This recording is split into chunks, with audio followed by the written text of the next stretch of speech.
ఎవరి గురించి రాజకీయ విమర్శలు నేను చేయదలుచుకోలేదు. 2 ఏళ్ల నుంచి మాట్లాడుతున్నారు కొంతమంది.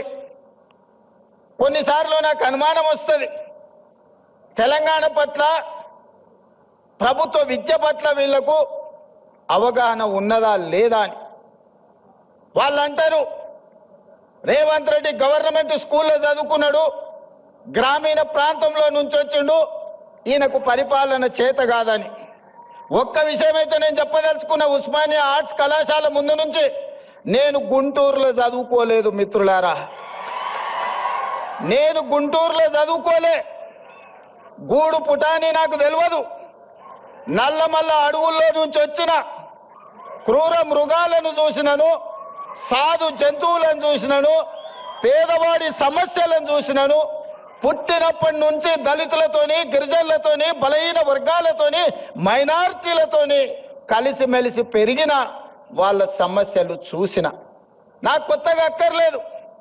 గుంటూరులో చదువుకున్న వాళ్లకు పేదరికం చూడాలంటే మెర్సిడీస్ బెంజ్ కారుల్లో పోయి ఎక్స్కర్షన్ లాగా, ఓహో పేదరికం ఇట్లుంటుందా, మీ భూమి మీ మట్టి అట్లుంటుందా, మీకు చిరిగిపోయిన బట్టలు ఇట్లుంటాయా, మేము ఎప్పుడు చూడలేదని వాళ్ళకు పేదరికం ఇట్లుంటుందని ఒక ఎక్స్కర్షన్ లాగా ఉండొచ్చు. ఒకప్పుడు బ్రిటన్ ప్రైమ్ మినిస్టర్ని, ఇతర ప్రైమ్ మినిస్టర్లను ఈ రాష్ట్రానికి తెచ్చినప్పుడు మా పాలమూరు పేదరికాన్ని చూపించడానికి వాళ్ళని అక్కడికి తీసుకొచ్చేటోళ్ళు.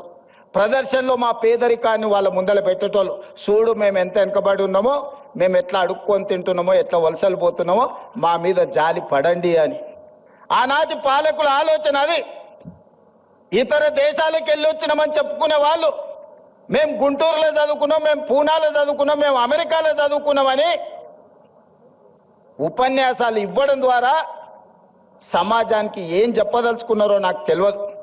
కానీ నేను స్పష్టంగా గ్రామీణ ప్రాంతంలో వ్యవసాయ కుటుంబం నుంచి వచ్చిన నేను ప్రభుత్వ పాఠశాలలో నేను చదువుకున్నా, ప్రభుత్వ కళాశాలలో నేను చదువుకున్నా. నాకు భాష గొప్పగా రాకపోవచ్చు, కానీ ప్రజల యొక్క మనసును తెలుసుకునే విద్య నాకు వచ్చు.